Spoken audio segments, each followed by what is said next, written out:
Thank you very much, Bishop. Maya, all the members of the family and honorees. Bishop, I thank you for many things, but especially for the decades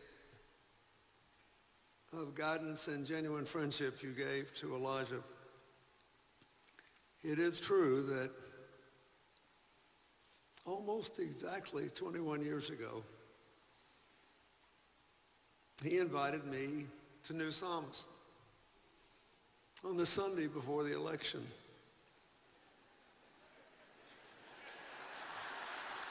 And I remember,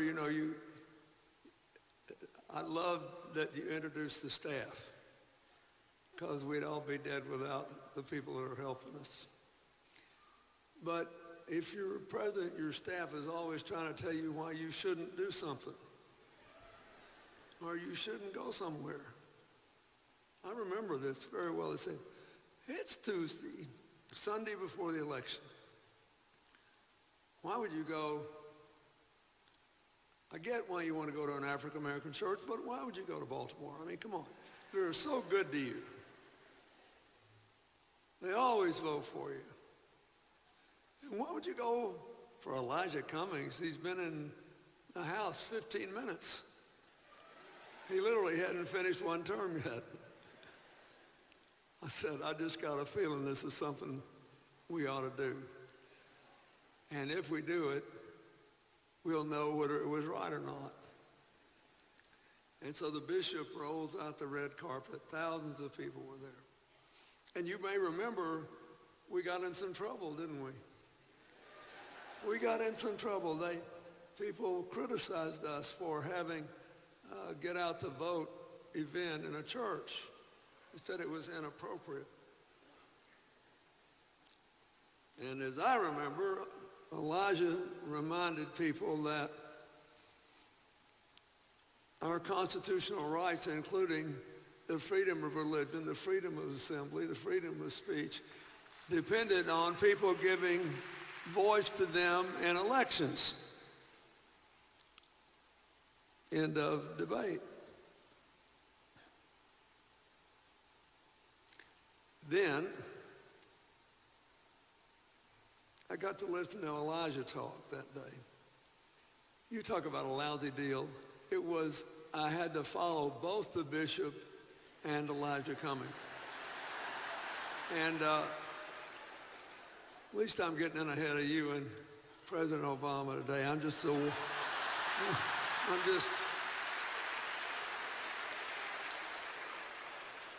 In my old age, I'm the warm-up act. I'm glad to do it. Anyway, Elijah was great. And he ended with his quiet and reasoned and rhythmic voice growing into his booming voice by quoting that wonderful verse from the 40th chapter of Isaiah. They who wait upon the Lord will have their strength renewed. They will run up with wings as eagles. They will run and not go weary. They will walk and faint not. And he just kept doing more and more. The crowd was going crazy.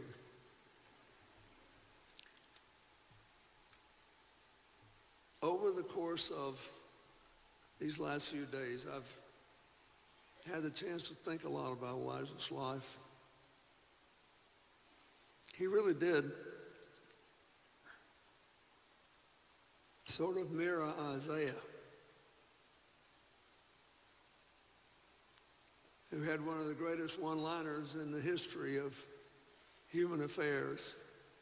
When the Lord asked, whom shall I send and who will go for me? Isaiah said, here am I, Lord, send me. Elijah Cummings spent a whole life saying, send me. An entire lifetime.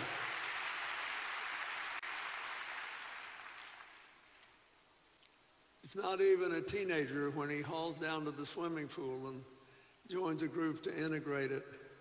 and for his trouble gets banged on the head with a glass bottle, leaving him a lifetime scar, which he bore with honor. And then the people of Baltimore sent him to Annapolis, and then you sent him to Washington. On behalf of the rest of the nation, I'd like to thank you. You did a good thing.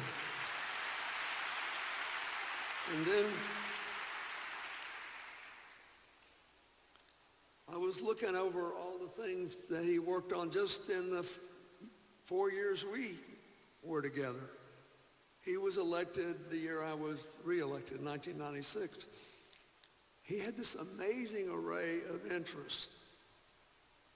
But we all know now that at least until certain things happen, his legacy is how ardently he honored his oath to protect and defend the Constitution of the United States.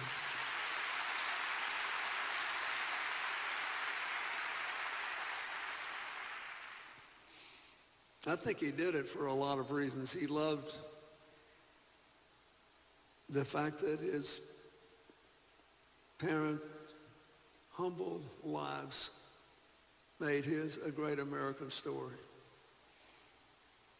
And he loved that it confirmed his faith, but he knew that without the Constitution, the laws that were passed under it, the rights that were guaranteed by it, and the abuses it was designed to prevent, without that Constitution, he would not have been in Congress.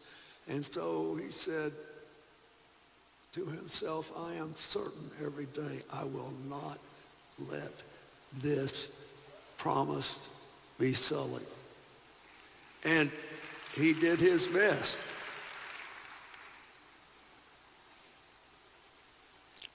And while doing his best and fighting his heart out, sticking up for Hillary and lots of other people, many of whom were voiceless and weak and will never be known. While doing all that, he actually made, in one of the most partisan periods in our country's history, a lot of Republican friends. Why did he do that? How did he do that? I think he did it because everybody could see he was a real deal. He was doing what he believed. His heart was in it. And I think he did it because no matter how hard he fought and how passionately he argued, he tried to treat everybody the way he wanted to be treated, the way he thought America should be treated. You know, you can't run a free society if you have to hate everybody you disagree with.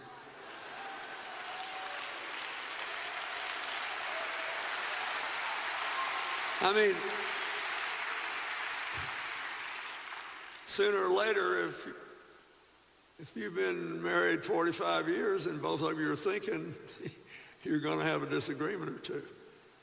Sooner or later, if you're in a business or a team or in a campaign and you're thinking, you're going to have disagreements. He believed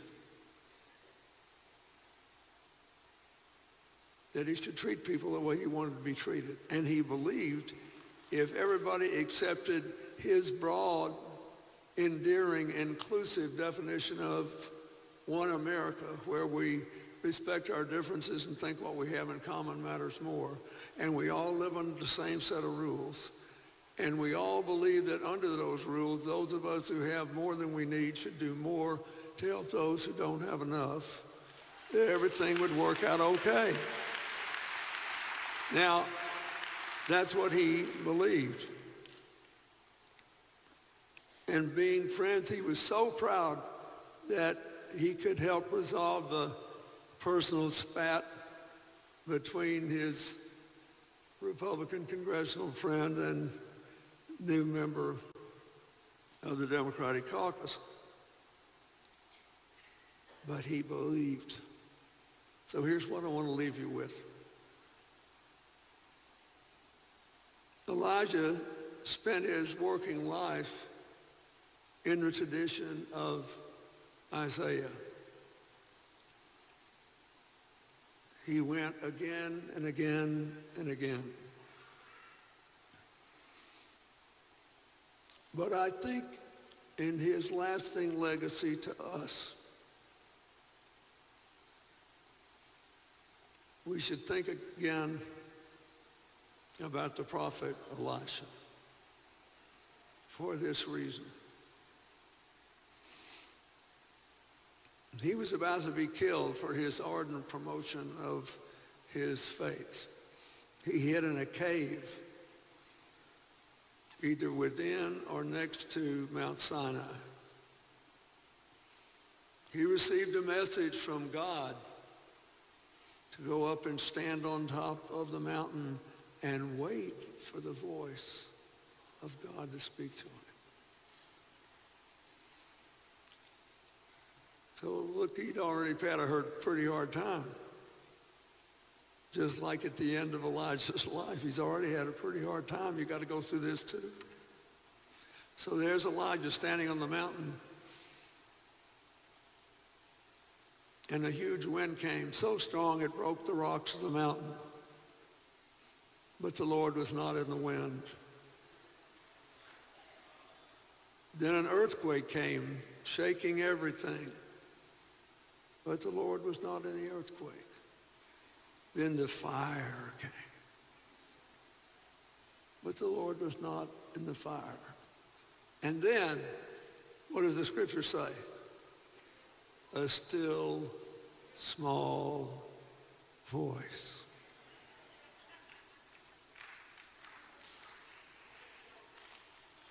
Elijah, by that point, had gotten rid of all the pomp, all the circumstance, all the glory for the still small voice. I love this man. I loved every minute I ever spent with him, every conversation we ever had. I loved his booming voice. But we should hear him now in the quiet times at night and in the morning when we need courage. When we get discouraged and we don't know if we can believe anymore, we should hear him.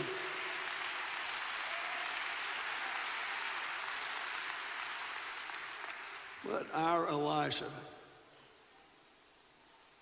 be for us what he himself heard, a still small voice that keeps us going, keeps us grateful, keeps us happy, and keeps us moving. Thank you, and God bless you.